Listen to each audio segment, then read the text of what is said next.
Hello and welcome back to the Heroes Launch Mythic Championship. The best eight teams from Division. The best 8 teams from Division 1 battled in the group stage. They got down to 6 teams, and now we have only 3 teams left, which are fighting to be the best of the Mythic Championship in Europe Season 10. And I'm not alone here. I'm joined by Heroes at School. Hello, welcome everybody.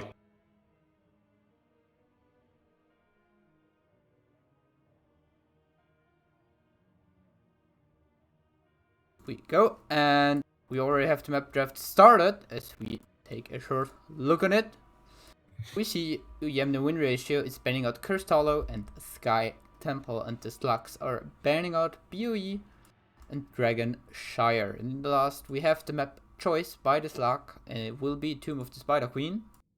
So we will have the first pick on the side of Ujemne win ratio. Ujemne win ratio so far fighting its way out of the lower bracket, while in the meantime with Slug just only had 1 game so far today and was just about now against X-Ray wins these every day. X-Ray wins these every day, won that one, so they will wait in the final to see who will win this one. I've gotta say, the last game was pretty intense between those 2 teams, between Slug and X-Ray, so I'm looking forward to see a possible final between those 2 teams. It was really nice to see.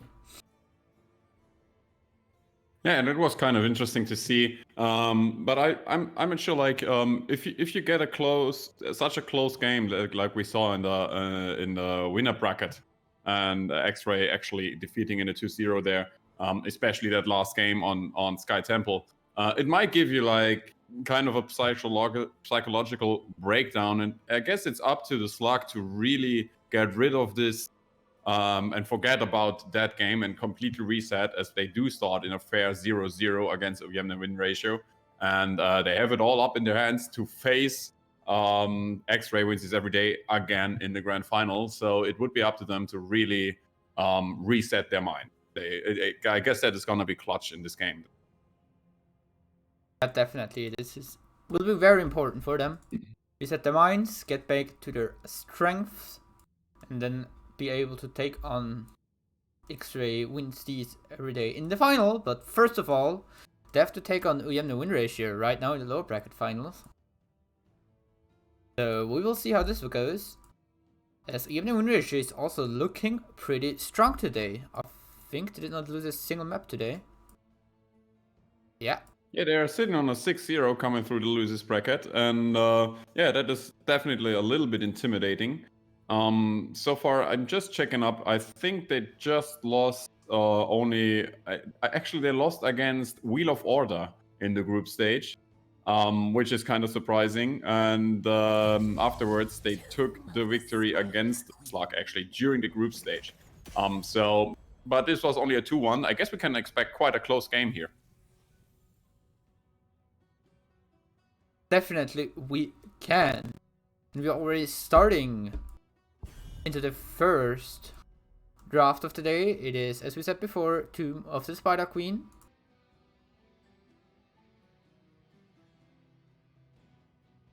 Yeah, so what do you expect here, hero-wise? What priority can we expect? Yesterday, during the Legendary Cup, we saw a high priority on the Johanna pick, and I think we never saw a loss of Johanna. I guess it's kind of a different thing, one division above that, but especially on Tomb of the Spider Queen, I would value her a lot as well here. So, what do you expect? We are already starting quite fast into the draft with immediately 2 banning Ujemne win ratio, banning out Chen and Rex. So they don't want to have those meta soul lane heroes. They want to rather face or play themselves something more bit off meta, as Rex and Chen are possibly the 2 strongest offlaners right now. And here we go with Johanna, which you just mentioned. I'm kind of surprised because we still see Alarak open, which is kind of still in the current meta very highly prioritized. We might see him picked here, but this happens actually quite a lot in the last few weeks, that we see Johanna and Alarak left open. So with the first pick, you have to make the choice which you value more. In this case, it obviously was the Johanna, and we immediately see the answer with the second main meta tank these days with the ETC and the Alarak, the High Lord himself. So Alarak picked up here on the side from the Slug together with the ETC. We saw Alarak last game as well from them, and it did not work out for them. So I'm gonna be interested if this will work out for them this time. We also see them banning out Lucia and Chromium. Now the next two picks from Ujemne and Windratio will be Malfell paired together with the Gul'dan. So with Gul'dan, they're getting already a lot of wave clear in for Tomb Spider Queen, as you usually want to go for those rotations on this map and just be faster than your opponent, so you have an easy time turning in between the rotations. Get the first objective, maybe even the second, and then snowball it towards the end. Yeah, but the danger always with getting the first payment is that usually the enemy team, if they're not dying too much, do have a double payment ready by that point, and usually the second payment is not ready for the team that paid first. So yeah, you might face trouble then because you do have that lack of map control, as you have to watch over the payment points. By the way, I'm kind of expecting a Jane pick here on the side of the Slug now, or at least that would be something I would expect here, because we kind of missed the wave clear yet on the side of Tomb the Spider Queen. We do have Rhaegar picked here actually, which is, if you want a support who can actually provide with some wave clear, it would be the Rhaegar, and actually the Sylvanas, which can not only provide with the wave clear that we talked about it, but also with great push potential during the wave weaver phase. Yeah, the Slug banning out Mafur and Ujemne Windratio banning out Anna, and then the Slug knows they have to pick the Rhaegar now, because it looks like support choke is going on here. Not a lot of main supports, or not a lot of meta supports left up for Ujemne Windratio. There we go with the Oriel. Very nice pair with Gul'dan, to be honest, so... Boom! Double support. With the Uther on the solo lane, expecting him at least down at the bottom lane. A little bit more control over that Alarak, so he has to be more careful then. Yeah, interesting choice here. Interesting setup. Usually you see the double support paired with a high damage, sustained damage dealer, or an auto attack damage dealer like the Vala. In this case, he's just here to support the Malthael or the Gul'dan if he gets focused on. And we have the answer with the Blaze here, so kind of interesting to see with the follow-up stun to the ETC. I guess this is more kind of a blow-up setup, and it's going to be interesting to see if the double support can actually catch that up a little bit and delay the death, and that would be clutch for the side of Ujemne Windratio again.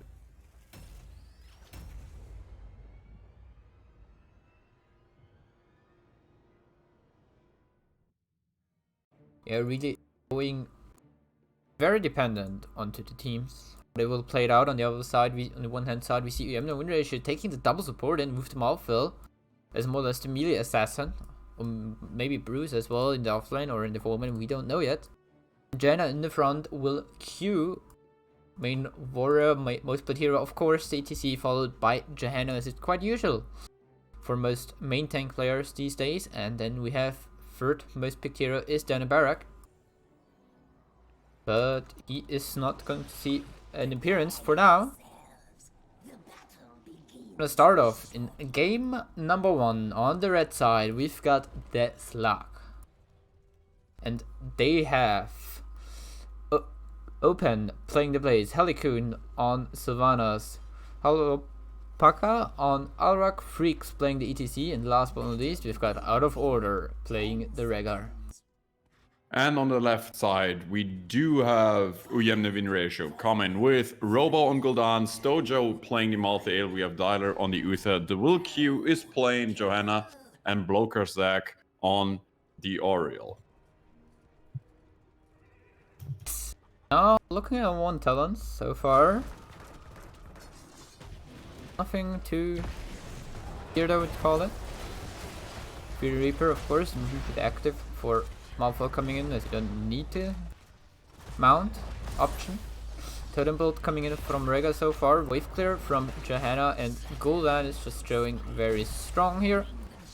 Wrestlingly, we see the Malfoy going to the bottom lane, so it will be a Foreman Uther. E-build coming out from Alarak, so he doesn't matter too much if he dies and loses his sadism. I mean, it still hurts him, but not as much as it would if he would have gone for the current meta build with Show of Force at level 4. No one the telekinesis cooldown reduction as soon as he is high health. Yeah, interesting choice to see for me here. I think I haven't seen either yesterday or today the extended lightning on the Alarak.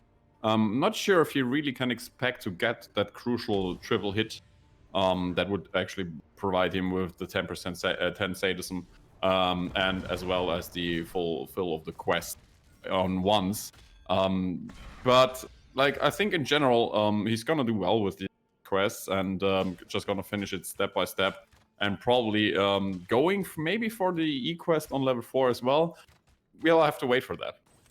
But now we see Uther taking over the bottom lane as Muffle is going towards camps. He already took the bruises and now he's going towards the bottom to attack the siege camp. Bruises are now defended by the Slug with the Sylvanas trade. Now we see an engage against Gul'dan. Gul'dan taking a lot of damage. There's the crown as well on him.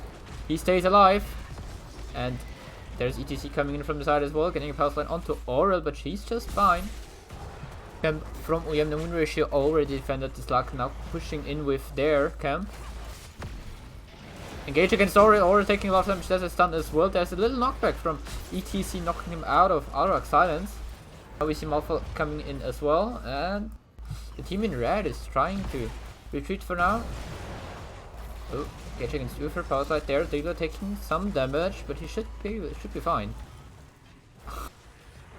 Yeah, interesting to see. I guess that's kind of surprising. I mean, it's only the second game for the Slug, and maybe, or the second game of the day against on the other side Ujemne win ratio, who are actually have one game more up in the tank, and yeah, just a little bit lack of communication there between the W of the ETC and the combo of the Alarak. Maybe I guess we cannot expect that to happen too often. That Auriel was kind of dangerously isolated from the team there, and she could pay the next time this happens. Definitely she could. Now we see both teams picking up level 4 already, closing in towards level 7 as well. Now Ujemne win ratio, bit of experience lead so far. We can take a short look at the experience there. Not too much, only 800 mainly. On the bot lane, Malthael has to be a little bit careful. He actually gets caught up by the jet propulsion and is finished off by the blaze here. Nice catch of the solo laner. Johanna is able to get big power slide, but the 3-man is actually in a lot of trouble cause there. Auriel is a lot of focus on her. She gets healed another time. Got the double heal really kicking in here from the Uther and the Auriel herself. Fully heal coming in. Uther now in a lot of trouble as he gets more and more damage and he's actually taken apart. But that probably can save the rest of the team as he has his trade active and can burst out that heal. Although it's probably not enough for that Auriel. She gets chased and chased and chased. And actually falls to the Rega here. Nice double kill for the side of the Slug here. Very well done by them there. Uther is nearly able to solve the Aura, but Alarak with a very nice catch on her to secure the kill. Now we see both teams having enough gems, so they could potentially turn in. Freaks for now watching the lower turning point, and the red team is turning in. Slugs with the first turn in of the game, 3-0 and kills as well so far, looking quite good for them. Top lane we have a fight going on again. Vana's taking a lot of damage, so does Uther, and now both are backing off and will be able to defend the next double wave coming in. Yeah, one of the clutch quests probably is, of course, the Echoed Corruption. You actually see Gul'dan already on 24 out of his 40 stacks after 4 minutes or almost 5 minutes into the game. That is fairly well. It's pretty fast, and it will be clutch for him to finish this as fast as possible. Meanwhile, on the bot lane, another gank on Malthael from Sylvanas and Blaze, and they got the kill another time there. Mid lane already defended by Ujemne win ratio. Now there we see Janna rotating towards the bottom, and they were free looking to rotate towards the top, but they're taking a dangerous way as Freaks is just waiting for them there, trying to gank them. Freaks. It's kind of difficult decision here. We do have a Sylvanas on the bot lane, which can easily herself, with the web weaver phase and her trade, push in a fort. So you have to make a decision. Do you rotate bot? And it looks like Ujemne win ratio exactly does that, as they put 3 people on the bot lane to defend off this push. Meantime, top lane already in trouble, Auriel going down. Losing the Auriel, and it might look like Dylar on the Uther might fall here as well. He's trying to run and heal himself, but it's not enough. So another double kill there in the top lane, which actually could result in a lost fort with the first web weaver push. which would be kind of the, well, perfect result. But it looks like there's not enough time for that. Slug backing off for now. Blaze in the meantime already waiting on the bottom, trying to go for the booster camp as soon as it respawns. For the siege camp as soon as it spawns. Bottom fort now taking some damage towards those minions. Level 10 already hit by the Slug as they are 6-0 in kills so far. Wailing Arrow, Bunker, Counter Strike, Mosh, Pit, and Rhaegar not sure yet if he wants to go Ancestral or if he wants to go and take the Bloodlust. I would not expect Bloodlust here. And this would actually really surprise me. I get the idea of the really fast and decisive dominant team fights that you want to fight here, but I don't know. Well, there goes the Ancestral, so no Bloodlust this time. And meanwhile, we see an engage from the ETC, but he has to be careful as he's all by himself. The first web weavers are coming in together with the level 10 for the Ujemne win ratio. TC looking on the top lane. Aurel using the Aegis very early there. Blaze stun and Mosh Pit against Gul'dan, so Gul'dan cannot do any damage for Aurel. Aurel taking a lot of damage, Aurel going down. The Horrify coming in though, getting the critical on Rhaegar. Now Rhaegar is on the run, so is Sylvanas. Rhaegar going very low, but he stays alive for now. Blaze now from the side as well. Looking for Gul'dan, he's very low. Oh no. Oh, Rhaegar. That was a Web Weaver kill. Oh, that hurt. Web Weaver finishing off Rhaegar there. That was close. MVP Web Weaver. We also hit level 10 for Ujemne win ratio. They took the Horrify. We already saw last rights already secured the first kill for this quest. Divine Storm actually coming in for Rufus, and no like safe button for anyone, instead going for the massive stuns. Paired with the Blessed Shield and the Cursed League is from Aurel. I mean, last game we saw the Bloodlust to possibly counter the Tormented Souls from Malfolk. Pop it as soon as the Tormented Souls was used, so you're able to just spread in very far, so Malfolk is not able to kill every one of you due to the movement. Yeah, probably he was waiting for the level 10 from Ujemne win ratio with the pick there and decided to go for the Ancestral once he saw the last rights picks. But let's stay with the fight here. We see Bunker coming in from the Blaze, who is right amongst them. Bunker is gone already. We have ETC coming out. Oh, ETC, Moshput is still on cooldown. That would be a perfect setup there. We do have the Blessed Shield. Divine Storm! Followed up by the Divine Storm here and the damage from the Gul'dan coming in. But it's not. This fight is not yet over. We do see an isolated Gul'dan and he gets into more and more trouble and he actually falls first here in this fight. And everybody on the side of the Slug is still looking pretty healthy, so they can comfortably watch the enemy team run away here and go for another payment. Yes, the Slug really doing good in team fight so far as they get another kill and get a turn in out of it, as well as due to Gul'dan being the biggest wave clear off. Ujemne win ratio is missing for now.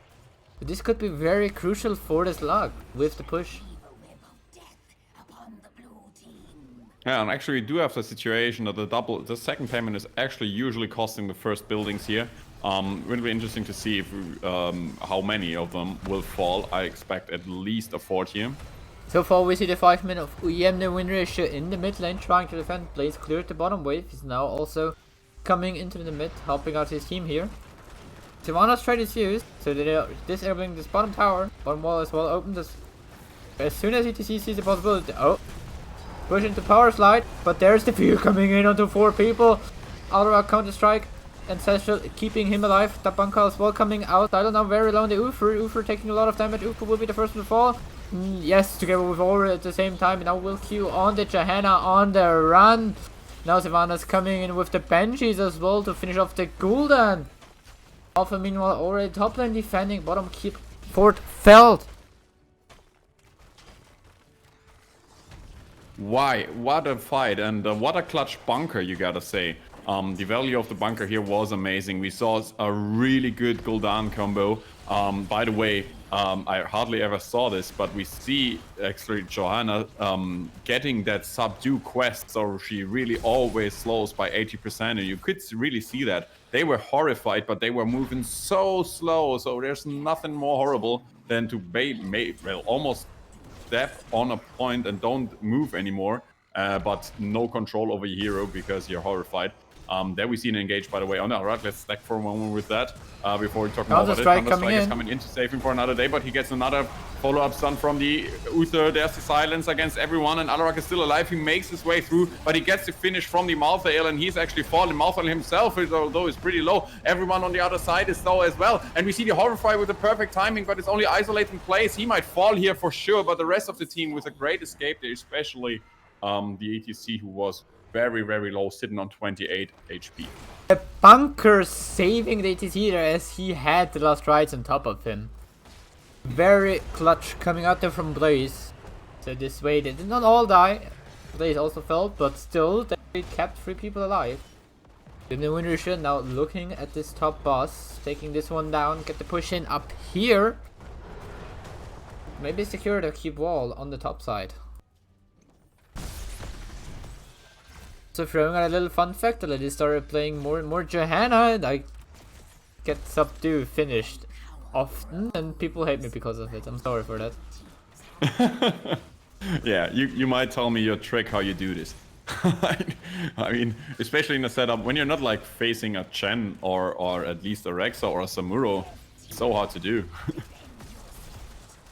Anyways, we have the blue web weavers are now coming in as the red team is still defending the top boss. We also saw in the mid lane the bruiser camp being picked up by the Slug, and now it is immediately defended as Ujemne Windrush knows they have to defend it immediately because otherwise it just counters the web weaver wave. Web weaver taking down the mid fort, and then now also looking on the bottom to take this one down as Malthael is there as well. Both teams hitting level 16.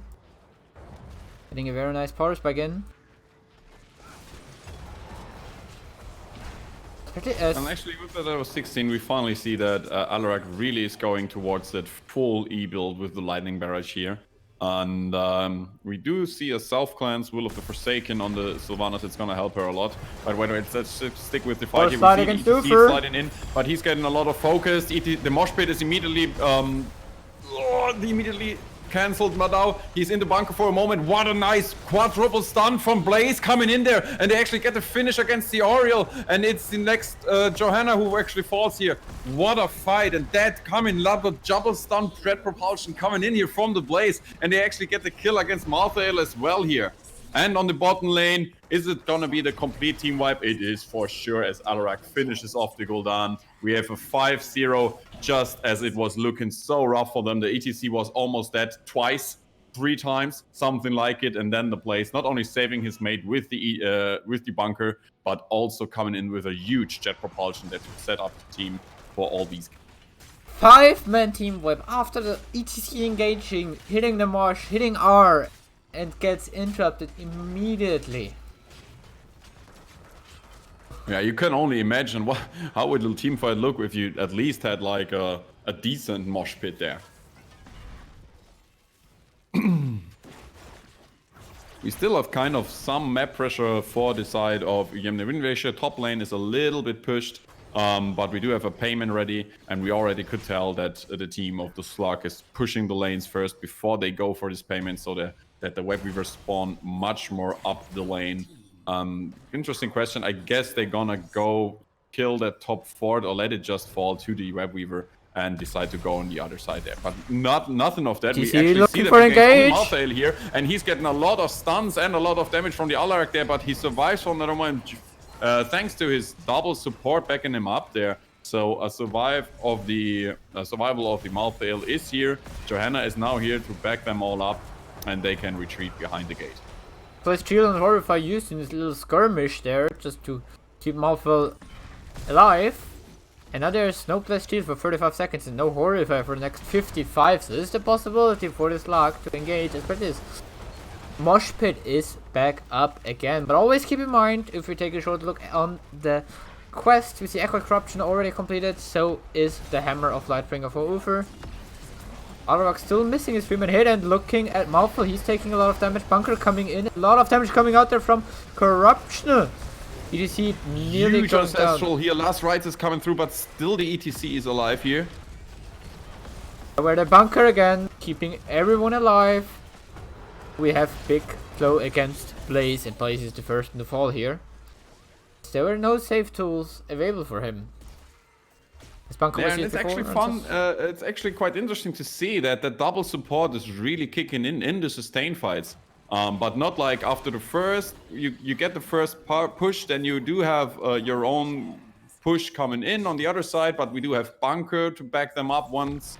And afterwards, if you don't get the kill then on the side of the Slug, you are facing a lot of trouble, as the sustain fight will always be lost against the double support combo that they're running against.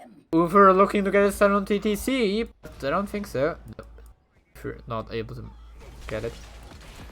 Arak scouting out this camp on the side of Ujemne win ratio. By the way, Alarak is sitting at 117 sadism with 36 stacks on his negatively charged quest, which is fairly okay, I guess. It's providing him with some bonus damage on any matter, and don't forget that he went for the extended lightning on 1 and applied force on 7, so he actually started at 80%, not 80%, 80 sadism. So a kill against the Alarak would be so clutch for Ujemne win ratio, as he would drop down almost 40 sadism there. Is he looking at Johanna there? Johanna getting quite some CC, but he is staying alive, popping Iron Skin, going into the boss. But here we go. Bunker coming out, shield as well. A lot of people taking damage. Rega's the first one to fall. Mosh Pit coming out. Gul'dan and Oral not in it. Now Malfoy taking a lot of damage, so does Jaina, but Blaze is the next one to fall. As Savannah's, Alrak, and ETC are running for the Slug. Boss is picked up on the win ratio. Alrak going down, Oral as well in the meantime. Savannah's on the run, down to 100 HP. ETC also running. Oh, no, you're not gonna go out there, Mrs. Benji Queen. And now ETC is pulling back. This is 4 kills for the side of Ujemne win ratio. Now they are looking at the top keep wall with the boss. And if you ever thought if it would be clutch to have the hotkeys ready for your talents to pick, you had the proof right there. That Shield of Hope of Oriel came in the perfect timing, and it was immediately picked and used at the same time to keep everyone alive. There was a lot of shields coming in, and it saved the rest of the team there throughout the mosh pit and the damage that came after. For now, we see Gul'dan and everyone hitting already the core. Like about to respawn, the boss still very healthy. TC getting stunned last ride as well. Sashalini coming out though, so he is gonna stay alive. Core on 30% falling, and it will be game number 1. Going over to Ujemne win ratio.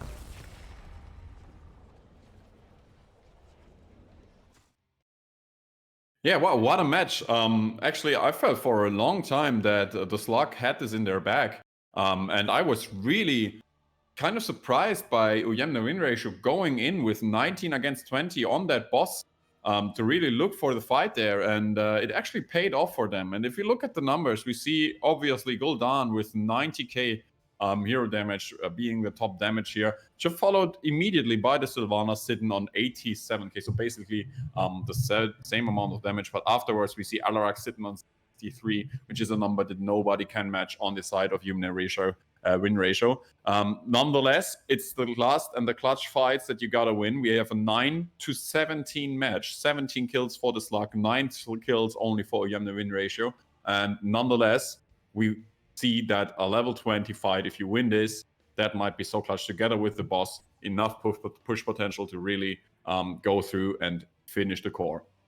So taking a short look onto the talents, we see on the side of the Slug on Rega and ETC the Storm Shield coming in at level 20, so they both dropped it on the boss.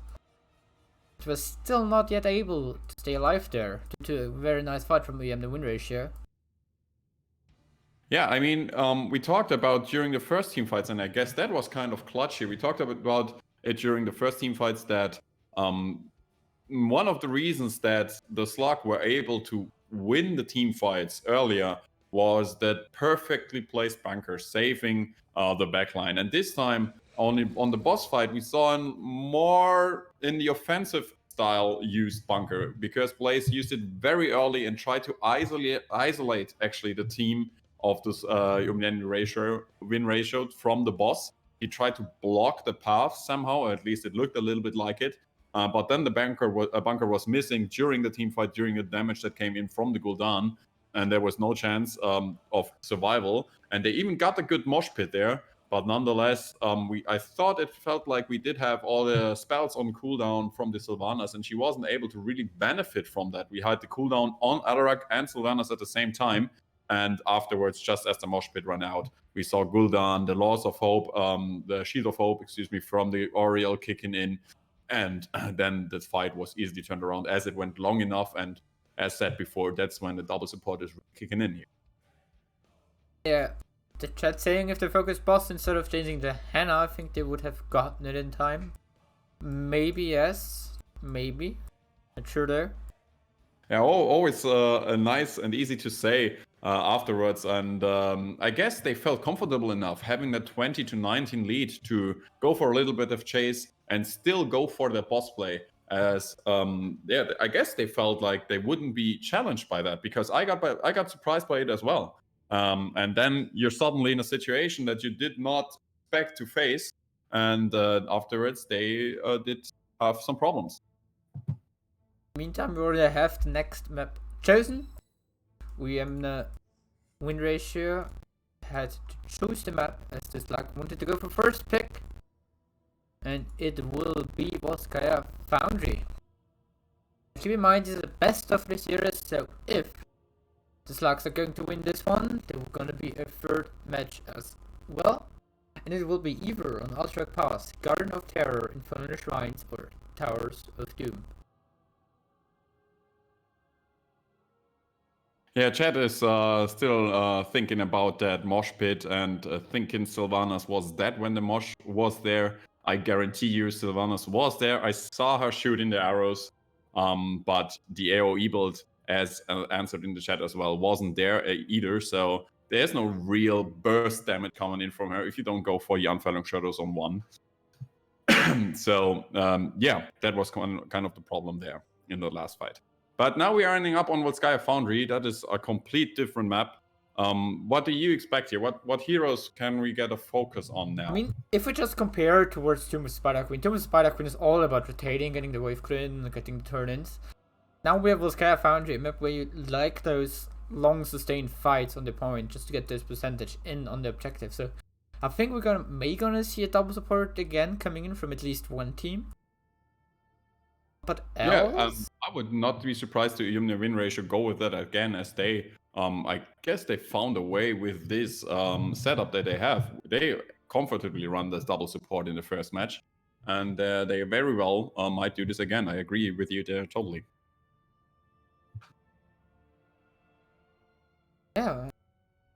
We have only one person missing in the lobby, and we're good to go. Game number 2. Yes. Oh yeah, well, just one player missing. Yeah, let's think this through again. I mean, the Slug were dominating the team fights for quite some time there. What did you think?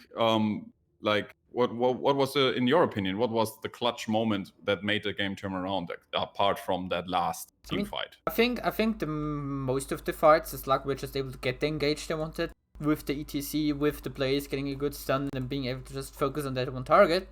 But in this last fight, they were just so focused on the boss, staying on the point, to not lose the boss, that there was an easy access for Ujemne win ratio into the backline to getting a lot of damage on top of Sylvanas and Regulars, so they were not really able to keep everyone alive and started having a really hard time in this team fight. Especially the Marsh was not as good as they wanted it to, as Gul'dan and Oriel were not in it, so Gul'dan was able to put out some damage and Oriel was still able to heal them up in the Marsh.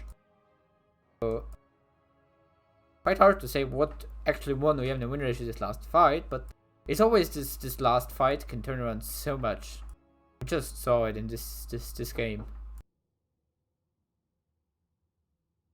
Okay, so the last player actually joined the lobby. I guess we can expect to start the draft soon. Yeah, heroes that work on Volskaya Foundry would be. I think we had a Chromie ban, didn't we? On that in the first match. I guess we're gonna see one more Chromie ban. Kind of surprised actually that the Alarak is not that focused upon in bans and picks. He was picked first on the side of the Slug, but they actually were not able to win with it. I guess it's a different story on Volsky Foundry, as the field is more open there, so he has more access for his combos. If we just take a look at stats, we see Alrak being banned a lot, but if he get through, if people pick him up, I feel like he's only having like a 30% win rate of between 30 and 40. Oh well, that's not too high. Yeah, it's. I mean, I can show it in as soon as we start the game again. I'm gonna show the stats again for him as soon as we start the draft. So I think everyone is ready in the lobby as well. So I think we're going into game number 2 between Ujemne win ratio and the Slug. Yeah, and actually, it's this time it's the Slug who go in with the first pick. Question will we see a Johanna? Well, we won't see anything at all at first. Here we see it, pick rate 11%, win rate 33% only, and a ban rate of 70%. So if he gets picked up, he's not doing too good. By the way, I'm not the only one who dropped out of that, am I? No, you're not. No worries. One player had a short disconnect, but now he's joining the lobby again, and hopefully we're good to go then. I think we had that yesterday from time to time. I think it's a bug in the current patch with the custom games that some people can't join lobbies or drop out once the draft starts. And yeah, they're asking for a little break here. Alarak useless, Monka S is in the chat written. I guess we cannot go that far. Just by the way, yesterday we saw Alarak being very, very dominant and very, very decisive in the match. I think it was a COB team against, it was in the semifinals, something. The Snore, Team Snore, yeah, Team Snore running an Alarak against COB, who was really, really carrying them through there. So Alarak, I guess he's not out of the meta, but it looks like people know how to face him better now these days. Okay, he's back in the lobby, so I think we should at least try it again.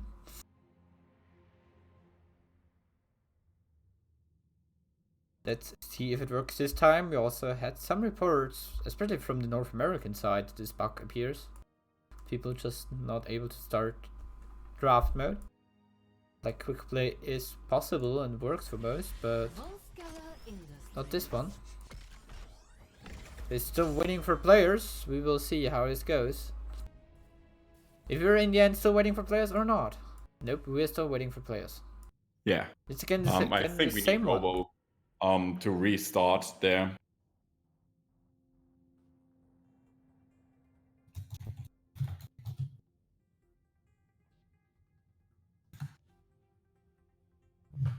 Or in the chat, is this lobby bugged?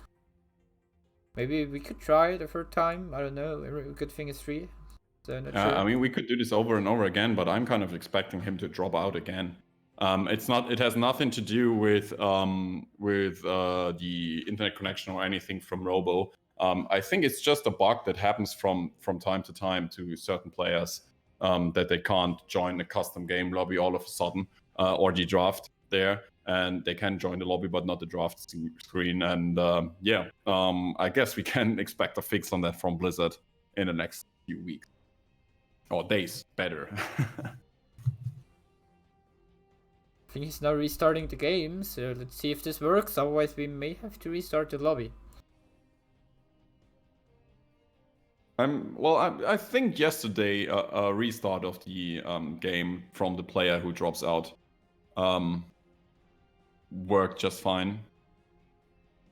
Okay. So meanwhile, do we have some announcements coming up? I guess season 10 ends with this Mythic Championship, but that's not it, is it? No, it's not, because all know this is amateur league, but we also have kind of a pro league as well with Division S. The qualifier signups are open for tournaments. Top 6 qualifies for Crucible tournament. 8-man Crucible tourney on 15th of December, where 4 teams will qualify towards the Division S. And it has 5 qualifying tournaments where all the winners qualify for Division S. Division S starts early next year. Many returning teams from last season we're gonna see as well there, hopefully. And if you want to help out, if it is with casting, if it is with interviewing people, writing blog posts, whatsoever, make sure to check the Discord, !Discord, to join our Discord and look for Philip and talk to him. And also keep in mind the prize pool is made out of donations, so !div as donate will give you the link for European and North American donation prize pool, as they're both split up. Yeah, and I'm probably, it's fair to say that we can probably expect a lot of the players that we actually see today in the Division S as well, as many of the players are looking for this kind of professional team as well and try to go for the prize pool. Division S is like the only division that you can participate, although you're already playing in another team. So apart from that, that is not allowed, is it? I'm not sure about the rule set actually there, and if I'm not talking anything stupid. But anyways, if we take a look, besides of the Pro League, we also have the Amateur League, where we have Season 11. Signups are open on the 17th of November, so that's in 1 week.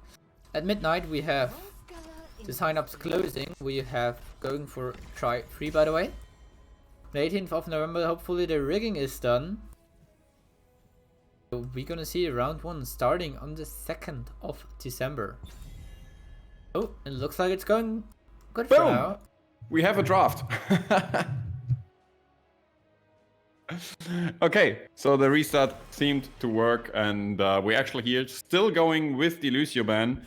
Kind of surprised by that, already was surprised by that in the first match. It makes a lot more sense to me on Volskaya, as Lucio is one of the best healers for Volskaya Foundry.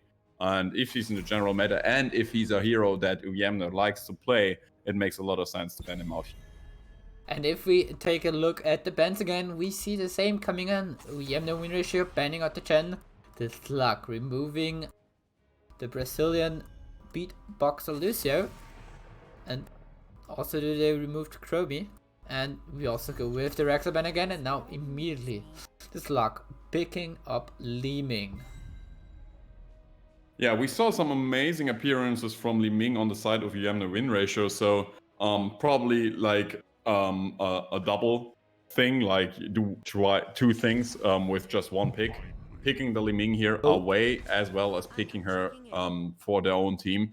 On the Volskaya Foundry, she's kind of a strong mage, as she has free run and free access for her spells there. They are not blocked around the objective. And we see the answer with the Alarak, so still high priority on him. Maybe we're gonna see a game to better his win rate, as it is pretty low. But yeah, let's just wait and see that, together with the Ana backing him up with a lot of support, and maybe even with the nano boost. And now we see them going up against ETC and Mafuren. I mean, today we already saw Li Ming picking up the glass cannon, so potentially here again. But on the other side, we see Alarak glass cannon Li Ming into a mosh pit would be devastating, and but I would bet a lot of money actually on a Johanna ban coming in here now on the side of the Slug. If not, I would be really, really surprised.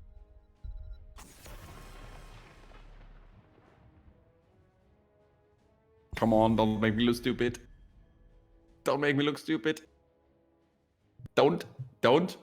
What do you think about it so much? I mean, Johanna is like kind of the perfect counter to the ETC as well. Although they might run a Garrosh as well, so probably thinking about these 2 options here to ban. Or maybe they're gonna surprise me with something completely different and make me not only stupid, but like, you know, what comes after really stupid. Okay, well, whatever. I'm out. For the rest of the draft. You make the next predictions, Samu. Well, we have Alarak Ana, so they need some ranged hero. We have the win ratio banned out the Junkrat right now, one of the strongest heroes.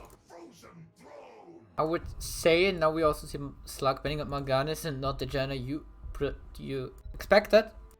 And win ratio now picking up the Anabarak. I mean, I kind of expect this Slug to pick up, let's say Hanzo for example. He's a very strong damage dealer, he's still left open, he's good at poking, has also quite some nice burst damage. And with this Strength Arrow, he could be devastating. Now that the Slug is also missing a soul laner, or is he plays picked up by we have the win ratio, I would kind of expect a Thrall or something along those lines, and here we go. Thrall coming out, and he will be paired together with... Oh, wow! Samu. Playing myself in this game as we see Samura being picked up by the Slug. Wow. Okay, maybe I'm getting old, to be honest with you, but here's a question for the chat. I'm kind of surprised to see a Nubarak and Blaze instead of the Johanna pick here. Well, what do you think here?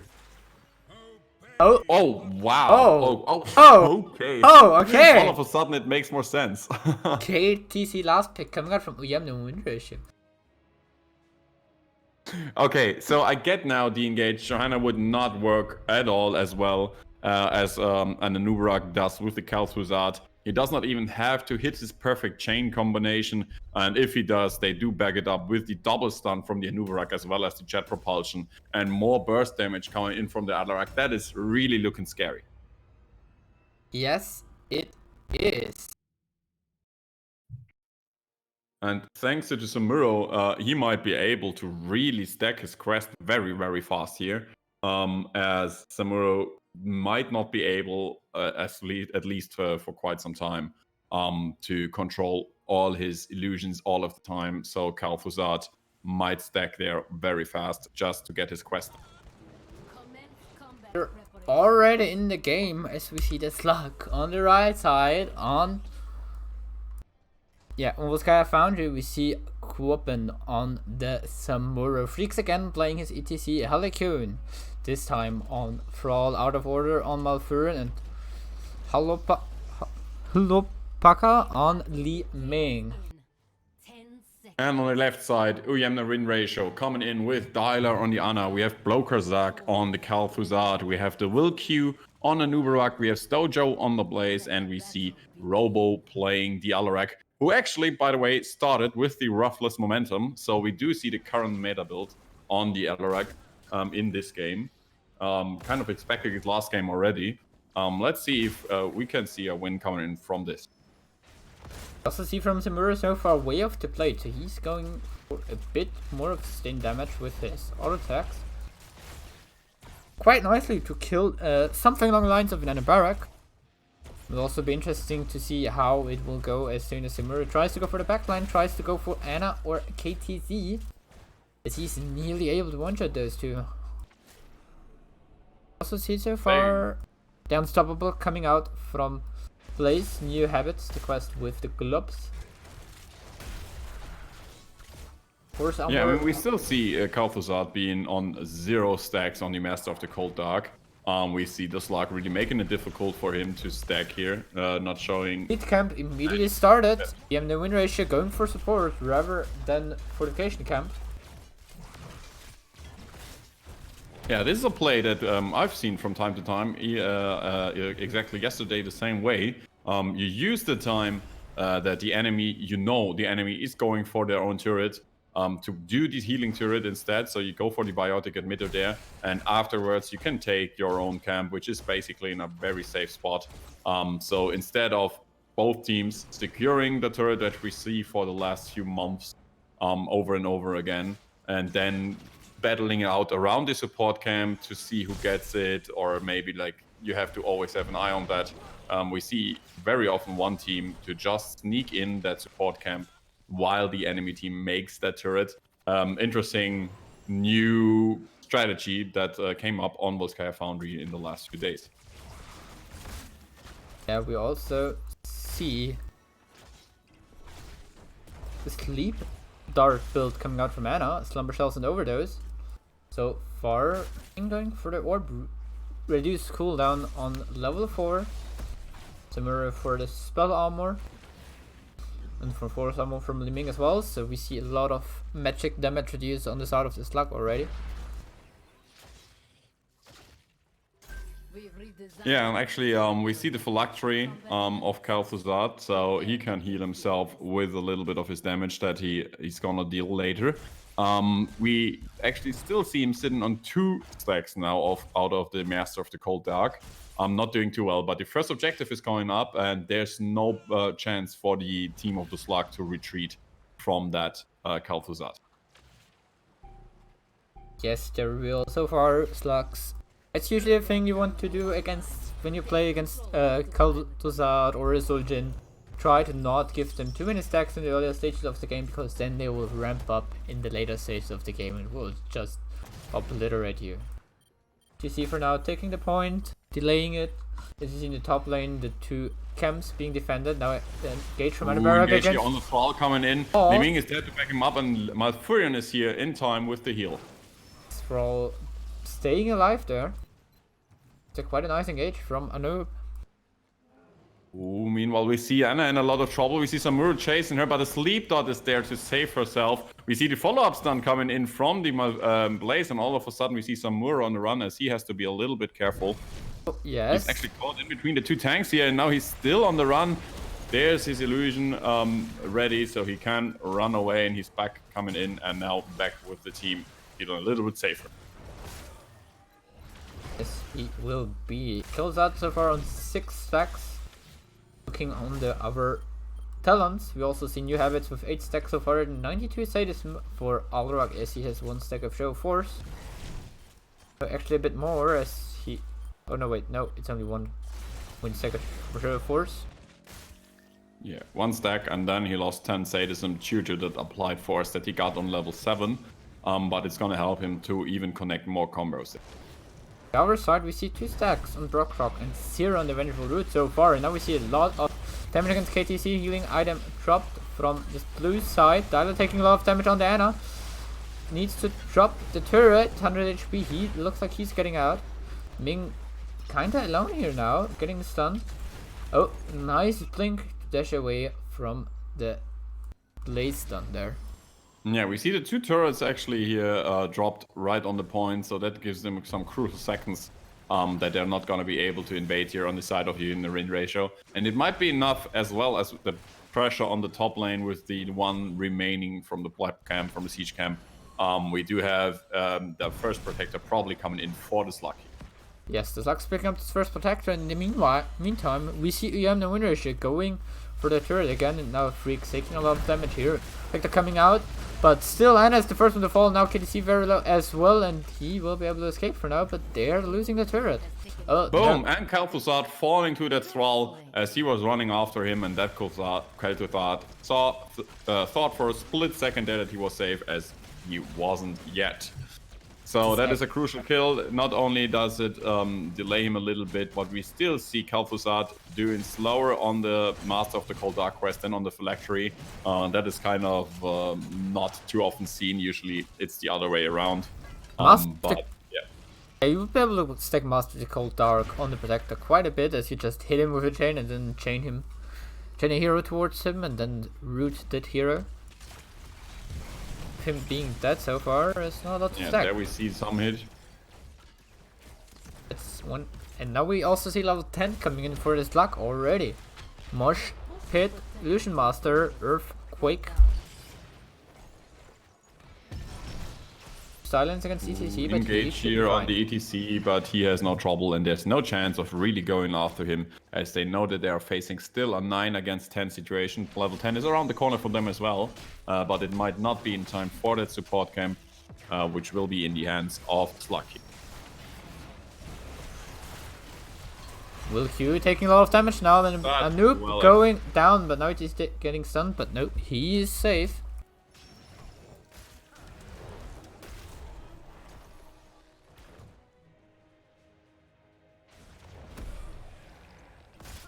Cal.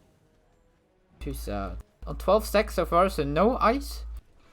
No glacier spikes so far from him.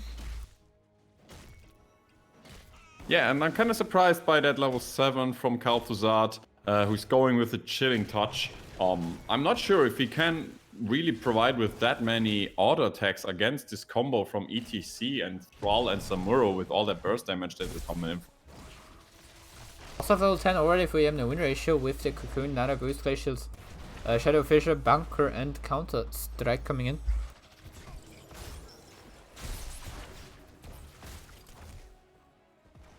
A lot of damage coming out there from Liming against Navarra, because he has not his special up at the moment.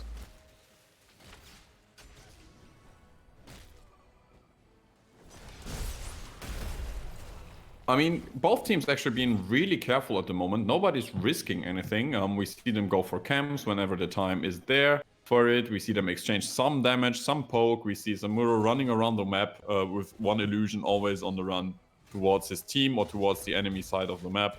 So he can jump to it whenever he needs to. And actually, he gets some pressure on the top fort. We see Ujemne win ratio being able to react to that. But as the plays arise, we see Samuro already again on the bot lane, and you see the rotation. He's running from top to bottom again and again. Meanwhile, on the middle, we do have a fight, a nice mosh pit against 3 members. We see Interrupt coming in from the blaze. Will it be in time? Yes, it is. Oh no, it is not, as Kalthuzad fell before that, and we have the reverse reset on the Liming as she gets more and more spells in, and the damage is coming in with the Disintegrate. Nano Boost on the Alarak is trying to counter something of that, but we see Nubarak on the run. He is just in time to get back to his team and stays with the kill against the Kalthuzad, which is not too good, but not to beat either, not too bad either after the lose of the loss of Kalthuzad and against this 3-man mosh pit there. Nice mosh pit coming out there from ETC, getting this kill against KTC as he was not able to stick in this little skirmish then afterwards. And as also keep in mind, we see Disintegrate to counter the Cocoon. Level 13 already in for the Slug, but not yet for Ujemne win ratio. Well, here they go, just as we say, they finish up to 13 here. We do have a pressure on the mid lane coming in from Samuro and Thrall here, so Ujemne ratio kind of forced to react to that, to not lose a fort for free there. Meanwhile, on the top lane, we do see this percentage coming in, but it will be challenged once more. But Liming first in a bit of danger. Ooh, we have a catch against Liming. No ice cone ready yet. He's under 14 stacks and he needs 15 out of those.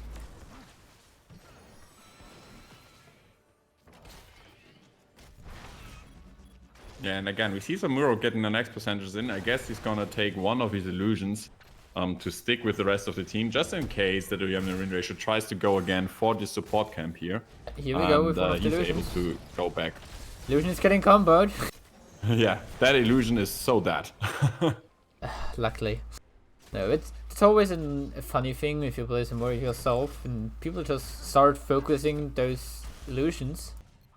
Well, you're just somewhere else on the map and then people are like, combo that illusion. Actually, we saw him getting the last percentages in and then immediately jump out as Liming and Thrall were going for another turret at the bottom. So they know they have the percentage and they can wait until, maybe even until they have level 16, but it looks like they find an engage here on the mid maybe. No, they don't.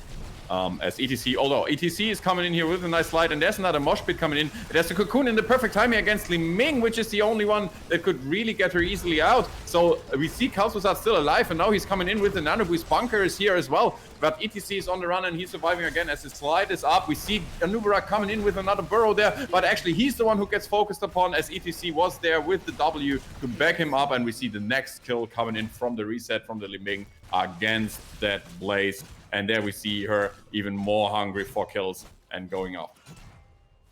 That's actually the thing with Samuro against Anubarak. We just saw him going in deep.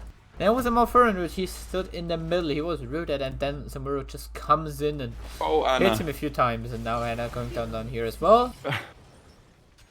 That rotation. She was just able to drop the turret, but she got caught out as we saw the team of the Slug going for another turret here. Actually value putting a high priority on the camps here, which is a standard thing to do, but it's really putting up to an extreme from the side of the Slug here. They go for every turret whenever they can, as you see just now as they go for another support. Morphine has to take it there. Protector now on the side for the Slug already in. finishing this top 4 as the bottom 4 is already gone, so you don't have to worry about this fountain for the next protector. Protector even going for the keep wall on top. Yeah, he's looking 1 minute left and he's on 80% health, so they might get at least the wall down, maybe even the fountain. And the question is how much damage will they get down to the keep here. Keep starting to take some damage now. Meanwhile, we see Barak in the backline, trying to look for an engage. ATC so far, trying to keep on stacking 23 so far, so he's only missing 7. Oh, engage against Barak, he's taking some damage, he's looking at Ming. Cocoon against ETC. Yeah, but that Cocoon is just to save him, because he knew once that the ETC would slide through him, he would have been dead there. And they see a lot of damage coming in from the Ming onto the Barak. Combination is hitting on a Thrall on the other side from the Alarak, but it's not enough on either side to get a kill here. Top keep has fallen, and actually we see an abandoned protector there. Looks kind of sad, but it's just finished now. And yeah, interesting choice to go for the top keep here. You do have the disadvantage of maybe not having a win situation with the next objective, but on the other side, you know you do have consistent pressure on the top lane, and the next protector spawning on the bottom lane is giving you all the macro control that you want to. You can go for the point once the enemy team, like in case your win ratio, is busy with the top lane defending there, and you can go for a push on the top lane once you see the enemy team coming in down on the bot lane. Oh, Anub looking for the engage, but does not quite hit. The Thrall there. Galzad still missing 5 stacks to get this 75% spell power. Looking at the other quest, Brock already done, so is the Philtrick.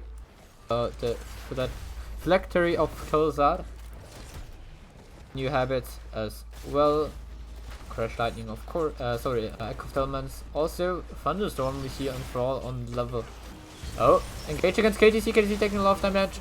The KTC laser to death from Liming there. Now Alrak in the backline with the Nano Boost taking a lot of damage due to the mirror chasing him. Cocoon against Liming. Cocoon is going to go out, and now we see the Root against Anub. Anub going down as well here. Next chain coming in. Even the Earthquake coming in here.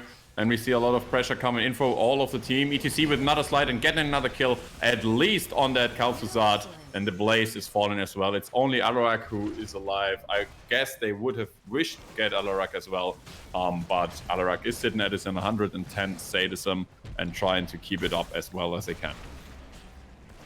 Of course, there's always a thing with Alarak on this build compared towards C build, as with the E build you have doesn't matter too much if you die. Oh wait, we have an engage against Anna as we see the Root coming in. So the power slide now Dyla dropping very low, but there's the sleep dart keeping him alive. That was a 4-man sleep dart. A crazy play from the Anna here. It might just be just a little too late. But nonetheless, beautiful play here from Dyla to save himself. Now we see them going for the fortification camp, or at least hitting it. We have the level 20 advantage for the Slug right now, so it's not a good idea to give them this one for free. Cocoon comes out, it is immediately cleared by Liming in the first reset as Anub goes down. Nazumura in the backline killing that bunker immediately. Of the clones hitting Alrak to activate the counter strike, and now combo of Kalthusad barely misses, but he also finishes his base quest, the Master of the Cold Dark. He hits combo very close onto Ming.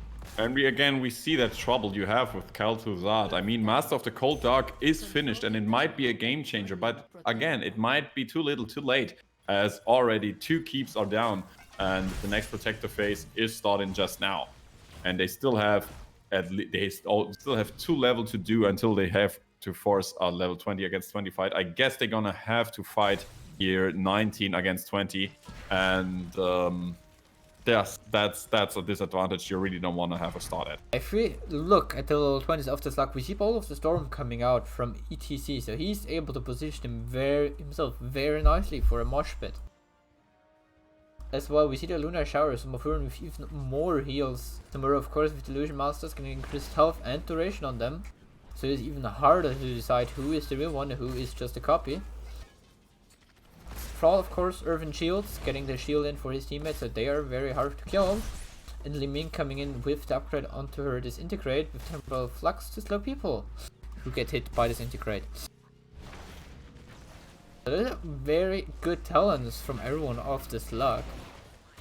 Yeah, and here we see, like, okay, they now go for the fight as they saw Samuro jumping back on the lane. Now they have to force the fight and they have to win it quickly here.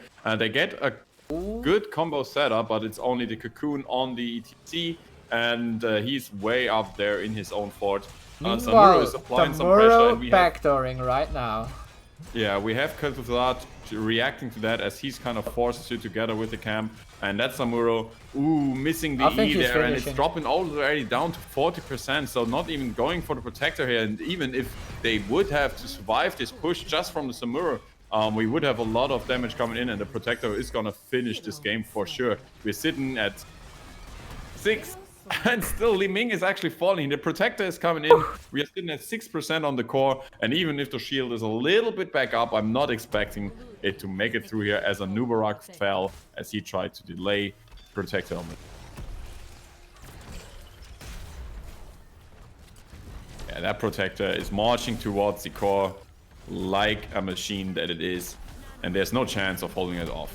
Damage is coming in, shield is already gone. 5, 4, 3, 2, 1, 0. And there we go. We do have a serious best of 3 starting the night off with my cast, at least, or our cast for tonight. And we're having a best of 3 going for the 3rd match. And actually, to be honest with you, I like it.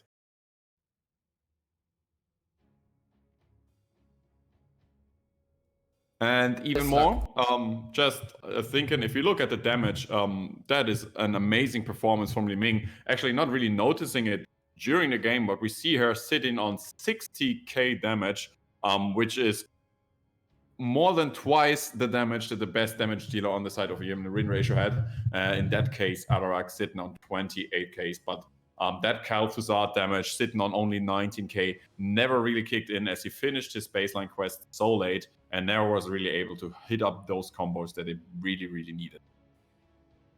It's really the thing with heroes like Kel'Thuzad, with heroes like Zul'jin as well, like all those heroes which scale hard in the late game. Also Nasibu sometimes has this problem.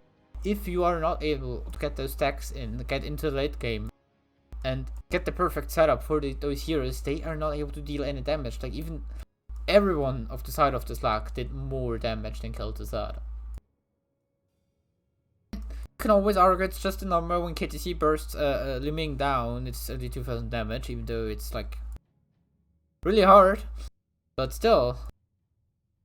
Yeah, and even then we saw, like, from time to time, even Kel'Thuzad able, I guess I saw one chain hitting that Li Ming, but even then her blink was ready, her teleport, so she could avoid most of the damage, as the combo was not perfectly timed, but that's really not to do any harm to the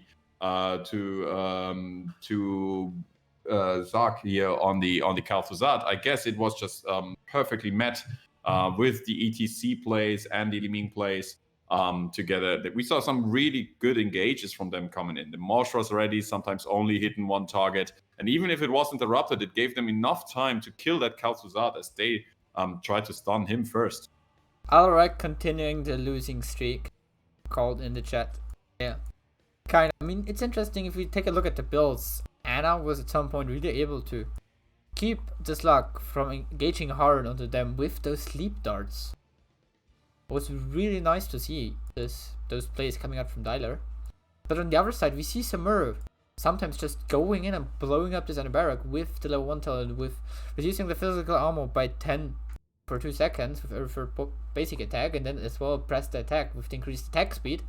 This just hurts a noob a lot, and you can just shred tanks with that, especially as he took Phantom Pain. So as soon as his free cop is up, his critical strikes deal amazing amounts of damage. Yeah, really surprised by that Samuro paying off here, but it sure did. So maybe in this meta we see Samuro over Alarak. One day Maybe. It might come to this. First of all, gonna take a look at the maps as Ujemne win ratio chooses first pick, so the Slug have to choose a map, and it will be, of course, Infernal Shrines. As it is. Would be surprised to see a series going down without Infernal Shrines when it's not banned. So in this case, we do have a decisive match on the most played map in Heroes Launch, and yeah, really looking forward for two great teams battling it out in the third match there. Yes, we will, and keep in mind the winner of this game will go up against X-Ray, wins these every day.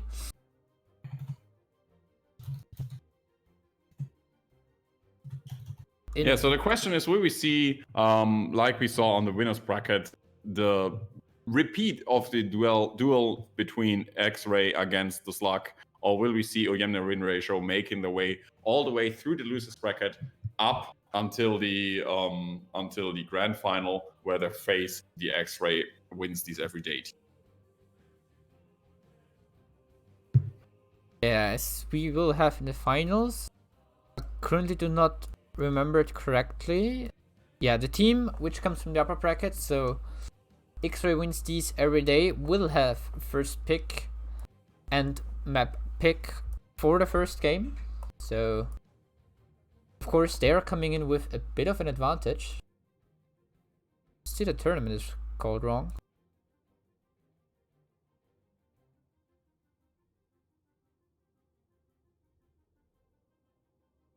And again, we're waiting for one player on the side of the Slug. Kind of can't tell who we're missing at the moment, but I guess it won't be long before we start our third match. So if you would have to take a guess now, who's gonna win this third match? What would you say? I mean, the Slug looked pretty dominant in the last game. They also brought up a very good fight against X-Ray wins these every day in the upper bracket final, but I'm really interested into how Ujemne win ratio will be able to play this game out, because if they make it, if they're able to beat the Slug, then they will definitely also bring up a very good fight against X-Ray wins these every day in the grand finals. Yeah, to be honest with you, I would go just from the performance that we saw in that last match. I would go with the Slug here as well.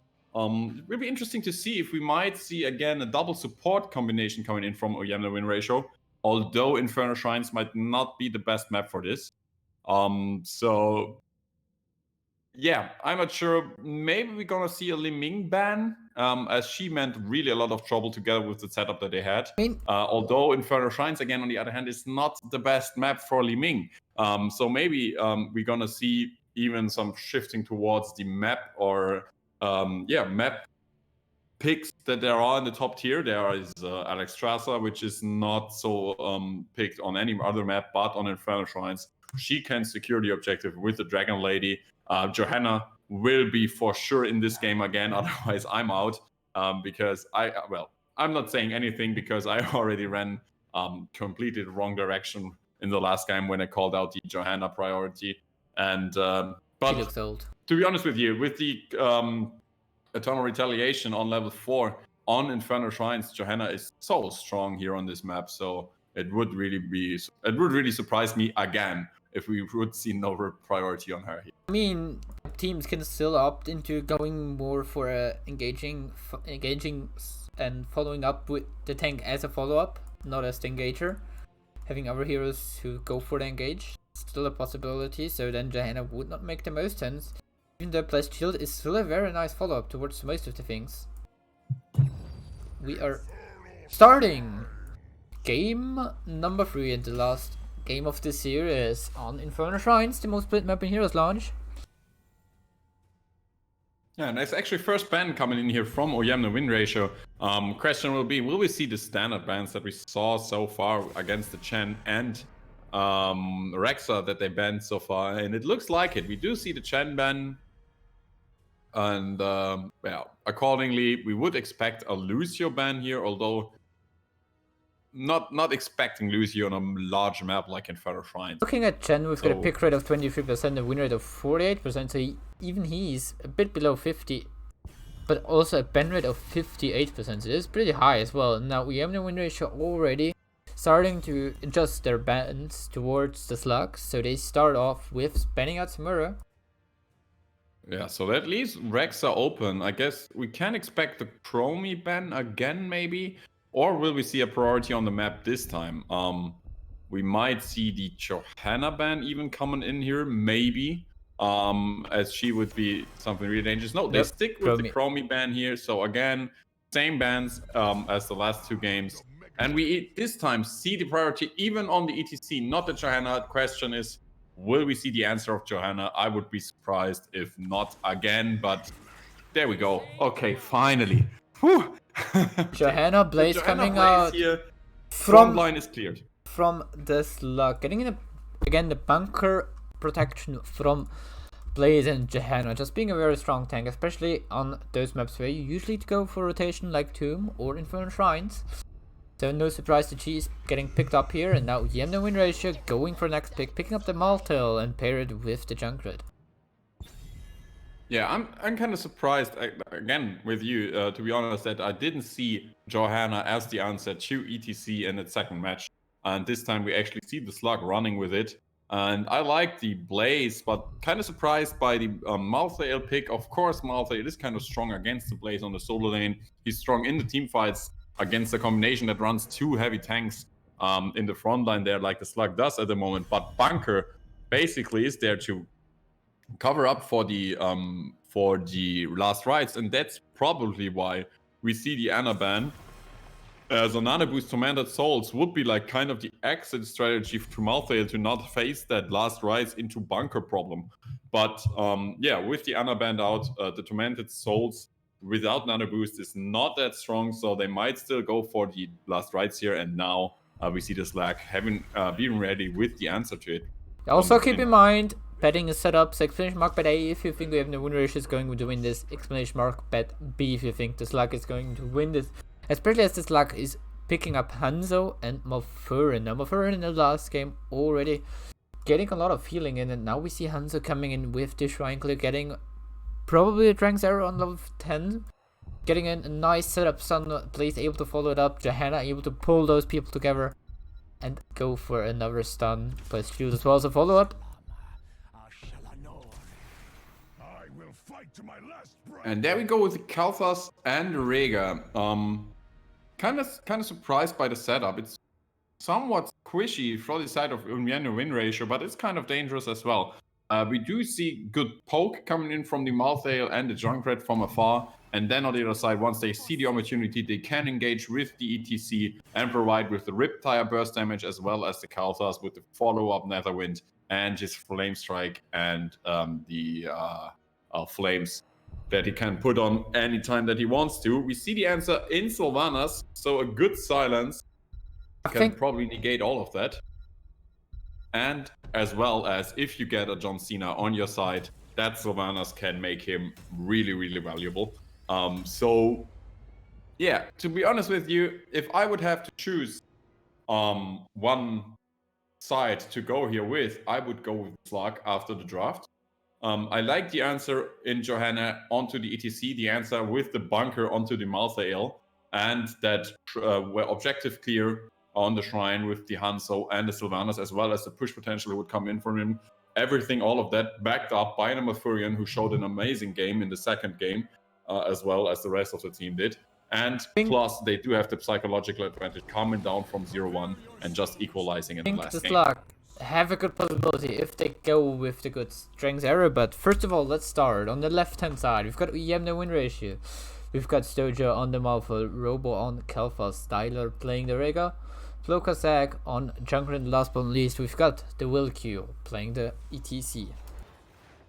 And on the right side, we have the Slug fighting it off, wanting to go into the final with Out of Order on Malfurion. We have Halcyon 4v1b on the Sylvanas. We have GGQ Open on Blaze. Lopek A is playing the Hanzo, and we have Freaks on Johanna. Looking at the Lamontalon, so far we see nothing too unusual, but immediately Alikun being a bit in trouble there, taking a lot of damage, but ETC still the first one to fall, and now Sylvanas goes down as well. 1-for-1 trade early on in this game. Okay, so it's not like, you know, sometimes you would expect teams to show some nerves in a best-of-3 series going a third match when it's about the question is who gonna make it to the grand final of the Mythic Championship. But no, these two teams just immediately showing, no, we're not giving everything. We're just here for full-on damage. And then we see Johanna watching over the rotation, but it's actually spotted from that Junkrat there. And there's an engage coming in on that Johanna, and she's taking a lot of damage. Trade is coming in now here for her, and that unstoppable frame still enough to negate the concussion mine from the Junkrat. The interesting thing I have to call out is we see redemption from Hanzo. We're gonna see an auto attack build from him. We also see the W quest on Savannah. So this early on going in, getting some stacks in was not too bad for her actually. She made a lot of space for Hanzo, so he can also get some stacks in. Yeah, we see him sitting on one on the redemption, but I guess against it, it's kind of like, what do you think about the redemption build, like in general? I know it's providing with a lot of damage, but it's kind of difficult to really get your stacks into an ETC. I personally don't like the redemption build playing into it an ETC main frontliner without any second frontliner there. I think it's kind of dangerous. I always did the thing with Hanzo in auto attack build. Oh wait, we have an invade coming in here. Dyla taking some damage. Freaks as well on the Johanna. Bomb spreading. Now we see a engage from Blaze coming in. Robo taking a lot of damage on this Kalfas, and now Junkrat as well. Probably about to go down. No, he's going to stay alive. But so does everyone from the Slug. Huge flame strike just as he died from that ETC and from the Kalfas, and on the other side we see Hanzo fallen as he got caught by that ETC again, dying to that Malfail damage. Meanwhile, we see Blaze kind of double soaking the lanes here, so he might catch up the experience that they lost, so it's only 2 kills. And we're standing actually at 2 kills, but we were talking about that auto attack build from Hanzo. Personally feel that the auto attack build always is hard if you have in your opponent team a tank which can engage you. Like if you have something on the sides of a Johanna or so, you're having quite an easier time compared to like an ETC, Garrosh or Diablo, because they can just engage you as soon as you're stepping forward to get those auto attacks in, because they are able to punish you at this moment then. But anyways, we've got the shrine starting up. It will be a mortar one. We see already the first few stacks, first few minutes coming in for the Slug. Hanzo getting engaged again by the ETC, and that's the thing. He's stepping up to get this auto attack in, and he is immediately getting power slide into his face. We see the root in the backline against Malfurion, but he's keeping everyone alive. Now we finally have the order that they wanted to. We have Johanna there in the front line, and by the way, we see Sylvanas going for the Alpharic Shadows on level 1. Did not talk too much about it yet. Usually you still go with Might of the Banshee Queen here these days, but going with W quest. Let's stay with the fight, although it is going down. We see a lot of stun coming in on the Johanna, but her trade is still up there in time, and she's actually surviving for another day. And now the counter damage is coming in from the Hanzo, but Rhaegar is fine as well, and everybody is staying well alive here. We're sitting on 13-13 on the objective, so really close race there. And yeah, question is gonna be who will win this fight to secure the first objective. Malfoy getting stunned there. Malfoy taking a lot of damage. Will he stay alive? Yes, he will, with 150 HP left on his health bar. But it will Q taking some damage. They're able to stack up to 9 stacks already. Now base going in. KT going down now. First kill in this little skirmish here. Looking at the talents, we also see old build from Hanzo coming in with explosive arrows, and now they're never outmatched, so reducing the cooldown of his scatter arrow. Yeah, so together with that redemption, that really maxes out his damage output, because the reduced cooldown is even pulled off more often with the redemption stack quested. Redemption quest finished, I mean. He's sitting on 11 stacks there, so he's about to finish the quest. He's gonna surely have it done soon. Sylvanas will now be able, with the trade, to push on this Mortar John Cena, who will jump over the wall. And it might not provide as much protection, this wall, as the ETC might think here. You know, he's tanking the damage, and he's just fine as he gets healed by the Rhaegar there. Also, if we take a look at Junkrat, he's going for a trap build, taking the Sticky Cat and Tearing Teeth. So the chasing traps, which silence, so probably at level 13 we are going to see the double traps. Yeah, and that is actually kind of annoying because you do have a hard time to really avoid all of the traps in narrow paths like Inferno Shrines provide. And yeah, Junkrat might have a lot of value then coming in from his traps and his crowd control that he brings. It's not only the traps, you can also slow down rotations. Talking about rotations, you see rotating onto Blaze here in the mid lane as he's taking a lot of damage, and Blaze going down with Malphite's help and the rest of Ujemne win ratio. Yeah, and with that kill, they feel comfortable enough to go for the siege camp. And yeah, Ujemne win ratio, although they lost the first first Punisher, they are feeling very well, very comfortable as they are continuing the pressure on every lane. They are a little bit closer to level 10, which gives them even more control of the map for a split second there. Also a good thing to use the mine. As soon as the minions from the siege camp get vision onto this fountain, they will go for it. And with dropping the mine there as Junkrat, they have, of course, vision to it. They're able to take down this fountain. It looks like they found an engage on that Hanzo, but he's so far pretty aware with this trade to jump into the CFT once he can. Now Hanzo trying to get just one more stack in. Blaze already looking at new habits. 14 out of 15 stacks, level 10. Coming in for both teams: Ancestral, Mosh Pit, Rip, Tire, Last Rites, and the Phoenix, of course. Now Hanzo getting engaged on. He should be able to finish his quest now, I guess. Getting engaged on by Malphite. There's a Trank Strike coming in from him. Last Rites able to finish him off with the help of KT. Dido taking a lot of damage on the Rhaegar. So does Freaks on the Johanna. Now we see Blaze going into the bunker, and this will be the end of Rhaegar. C's going down, bunker going down as well, but so that's ETC. 2 for 1 so far, and now we see the next engage coming out onto Malphite as he's taking a lot of damage. He's also dealing a lot of damage still. Now Helicone trying to stay alive as Sylvanas as he uses his benches to escape. Yeah, kind of surprised by the Dragon Strike here actually from the Hanzo here. Not relying on that Dragon's arrow to stun that Malphite right up in his face for once. Instead going with the Dragon Strike here, and that would actually... I'm not sure if that is really on purpose, because he needed that against ETC. Even it provides with another Mosh interrupt, so kind of surprised.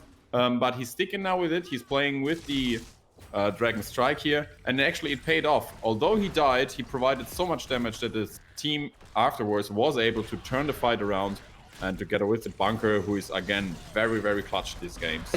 I just think if we take a look on the side of Ujemne win ratio, they have a very squishy team. As we see Junkrat being engaged, no, he's able to mine himself away. There's Riptide coming in as Savannah's taking a lot of damage. There's Last Rites on her as well. Bunker going down now as we see the tanks coming out of it, and now it's TC going down as the counter kill. And Hanzo still missing 3 stacks. Now missing 2. Ancestral coming out to keep the Malphite alive.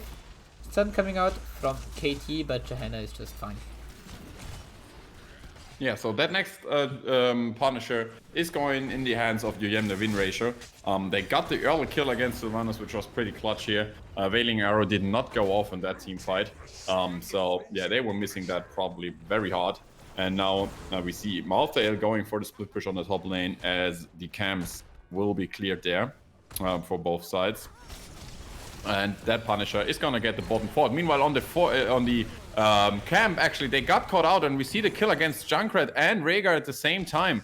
So maybe a little bit overestimating the push potential they had from this frozen John Cena. And now we see Robo on the Kalthas in a little bit of trouble as he gets focused on by that Hanzo, and he's trying to get the counter kill against Hanzo, but he doesn't succeed there. And we see that John Cena jump in on that Sylvanas. But this doesn't provide any kill, as the rest of the team is to be careful. But we see Blaze caught out by a mosh pit from the Will Q in the mid. So the solo kill together with the Last Rites from Malphite, not only providing him with his third stack, but only securing the kill, also securing the kill against Blaze there. And that tells you again, for one more time, you don't always have to go for the miracle mosh. Sometimes you do have enough value just getting one target in and let it dance. Just to get back to my point, I was talking about, I think on the side of Ujemne we see a very squishy team with Malphite, Junkrat, and Kalphas. If you then engage with the Dragon's Arrow into a Blessed Shield, into a Wailing Arrow, you just have this time to set up a very good burst with Sylvanas and Hanzo to kill those targets off. While in the meantime, you have mainly a Blessed Shield and Wailing Arrow now from the side of the ultimates. We do not even see the Twilight Dream from Hanzo. So there are not so much to see on the side of the Slug as they were able to, and I think this is kinda lacking them a bit in team fights, but we're gonna see how it works out for them. So far, it doesn't matter too much, I have the feeling. But later on in the game, with Junkrat being able to poke even more, and especially as soon as they hit level 20 with the Riptire reset, he's going to deal a lot of damage, and especially a lot of poke damage. It sure is, and to be honest with you, like, we shouldn't forget, this is the third match, the third and decisive match in a best-of-3 series. And to be honest with you, we've seen team fights going both ways. So this is a close game, and yeah, that actually tells you a lot about the level of gaming that we're actually facing now. This is the last 3 teams of the Mythic Championship. Everyone is playing on the highest level. And we actually are seeing exactly that, as we do see an engage coming in on the mid, little bit of damage coming in on Furthering Shadows, sitting on 68 stacks, which is not too good, but also slowly starting to really hurt. So yeah, this might help them. Oh, nice engage here from, nice dodge, by the way, from the Hanzo against that slide from the Will Q here. We had on level 13 the second trap from Junkrat, as we said before. Now we've got the spread volley on level 16, so he's going to deal more kind of burst damage. Also from Hanzo, we hear piercing arrows just to set him up for the level 20 Dragon Strike upgrade, which reduces the cooldown. Now we see an engage against Johanna. He's also getting the living bomb on top of her, but not too much. Johanna now running into this bruiser camp. Big stun from Blaze. 4-man stun coming in again from the Dragon Blaze. Bunker is Strike there to back up, and the Dragon Strike is just interrupting everything and just going through there. What a hit! What a hit! 4-man wipe. Mythic is on the run, and he's gonna escape, but he's the only one. Ouch.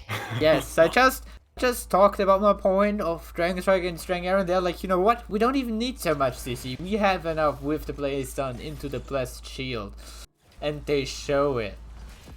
Again, open with a miracle 4-man stun, as we saw in the first match already. It did not secure the victory there, as they still lost that first match. But this time, that one really paid off. We still have a few seconds left, and they probably can secure the next objective with it. They do already have the double camp on the top lane, and we see Ujemne Rain Ratio being forced to react to that. Now we've got an Arcane Punisher coming in for the Slug soon. Question is, will they even delay this furthermore, as we did? They're still missing 8, 7, 6, so not too comfortable yet, and we actually see a response to that. Blaze is a little bit out of position, so he has to retreat now, and they might have to force his teamfight again, and this is on even talent, so we might have another shot from Ujemne win ratio here. Oh, Blessed Shield missing. Shield actually missing there, trying to isolate the ETC. That is an ultimate that is just gone for nothing. And they still ETC. Go for that ETC as he's dropping lower and lower. There's the bunker, and we see Johanna just go in there in time, and they actually secure it. At the same time, Dragon Strike is coming here again. It's not hitting as hard this time, but still it might be enough. No, it is not for Mythic, as the Ancestral Healing is just in time to save him. Mythic staying alive. Johanna is the only one to fall in this fight.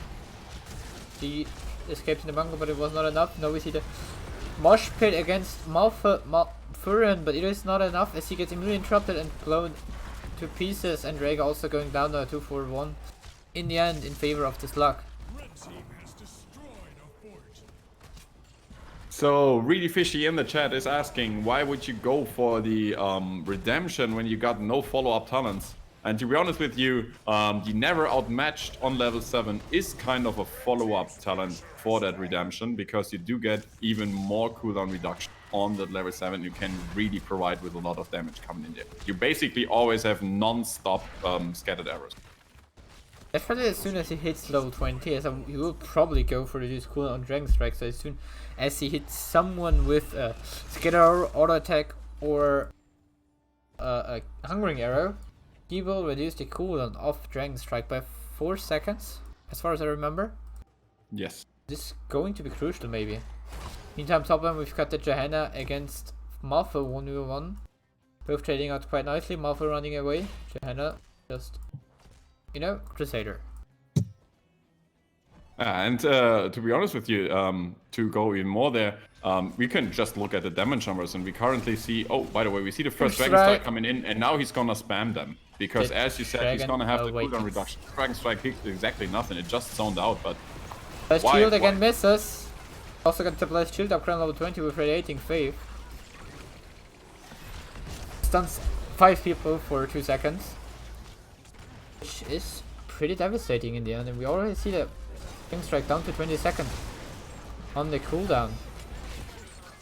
14 coming. Follow-up stun here from Jet Propulsion coming in. They're trying to get the Malthael here. Silence is here on him as the Wailing Arrow was pulled.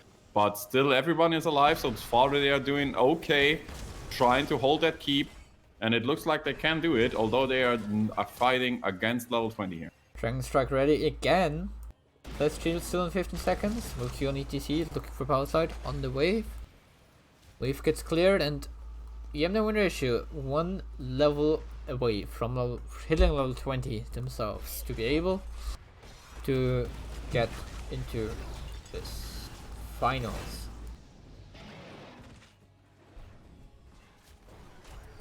Level 20s from the Slug. Yeah, we see mostly old. Yeah, we see only old upgrades coming in. Reduced cooldown onto Tranquility. Wailing Arrow with the increased silence and more damage. Blast Shield against ETC there. Rude as well, but there's the glance coming out from Rhaegar, keeping his tank health. Is actually delaying the damage from the Hanzo for a little bit there. We have the Concussion Mine isolating the 2 tanks, but if you want to have one hero isolated, it's gonna be a Johanna. She has no problem to run out there and get into the safety again. At present, she took Fanaticism at level 16. Every time she gets hit, her movement speed increases by 8% up to 40%. Which is pretty amazing if you ask me. She's just going to sprint out faster than Mounted. Definitely, that will help them a lot.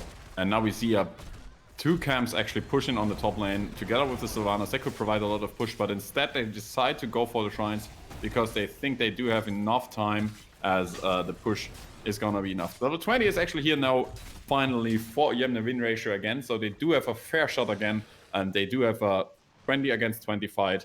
And yeah, that next fight will probably decide the match, at least for the side of the Slug. Ujemne win ratio is in a do or die situation. They do have to make a victory here. And we see actually coming in with the bit, but it's actually so immediately interrupted by the Wailing Arrow. And now we see the counter engage from the Blaze coming in, but the Ancestral was healing on the Rhaegar himself. So we have a lot of ultimates gone, and actually so far nobody yet died. Dragon Strike first interrupted. 7-4 ultimates left is Rip Tire back up in a few seconds. We also have Last Rites and the Bunker up. Dragon Strike in 20, we will be less. But oh, we see an engage coming out against Malphite. Malphite using Unstoppable, but there's the Last Rite, but there's the Bunker to counter it immediately. Blaze staying alive. Dragon Strike coming in, and this time they're all slowed, so this is gonna hit hard this time. We see the kill against ETC, and they're all dropping low. Death Rush is here to actually delay the damage on the Hanzo, but he's surviving for a little bit, and now Johanna is the one who falls first, but it's Malthael who pays with his life for it. And now Hanzo is really aggressive, jumping afterwards. Netherin barely missing him, but there's the stun from coming in, the root coming in from the Junkrat, and he actually falls to the Junkrat bombs now. And we have a 2-for-1 situation, and that line is not yet cleared. It's sitting on 34. This might be close. On the same time, we do have pressure on the bot lane coming in, actually for the side of a Ujemne win ratio. And at one point, we might have to see the team of the Slug react to this. They do get the Punisher through, but it's not a game-decisive situation, I think. Although they get the kill against Kalthus, and that might just have been enough. And now Rhaegar down as well. Okay, now it is enough. Before it was a 2v2 trade, but Malphite has returned due to his level 20 talent. No one can stop that, and now this Punisher is looking at the keep. We see Blaze backing off to get the save the bottom lane. Silence coming in against Malphil, but he was unstoppable in this moment. He was not affected by it, but he still goes down. Now we see Sylvanas pushing the bottom key, the top keep. Go with the Punisher and Malfurin. Kind of surprised by that engage from the Malthael. I think he could have had more time. He could have waited until him, the ETC and the Junkrat could have went for defense here, as they are only facing 2 enemies at the moment. Especially as right now, Malphil is, keep in mind, he's 25% longer death because he used No One Can Stop Death the last time he died. The coolness probably not back up Mosh Pit from ETC, and he is Not going hitting down. anyone, and that's the kill against him as well as against the Junkrat, and that is game number 3. And we do have advancing the Slug into the grand finals, where they face X-Ray wins these every day. As the Slug advancing towards the grand final against X-Ray wins these every day. So we're seeing a rematch of the upper bracket final coming in a best of 5 series this time. But keep in mind, X-Ray wins these every day due to them coming in from the upper bracket. They will start with map pick and first pick. We can take again a look at the statistics.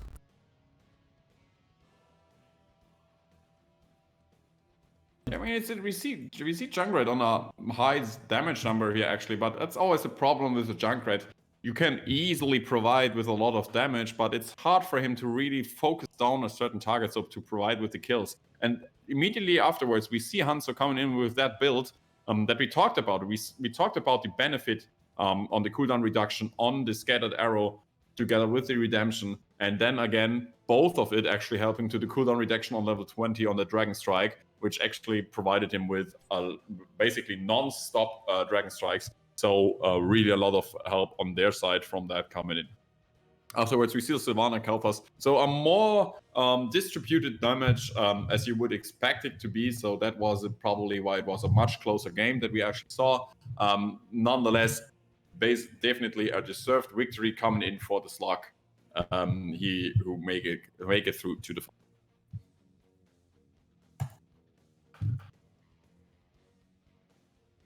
Okay, and we are going probably towards a short break. That would be only fair, I assume. Yes, as we saw the Slug coming out from the upper bracket finals. Now going up against X-Ray wins these every day in the finals, which just had 1 game break.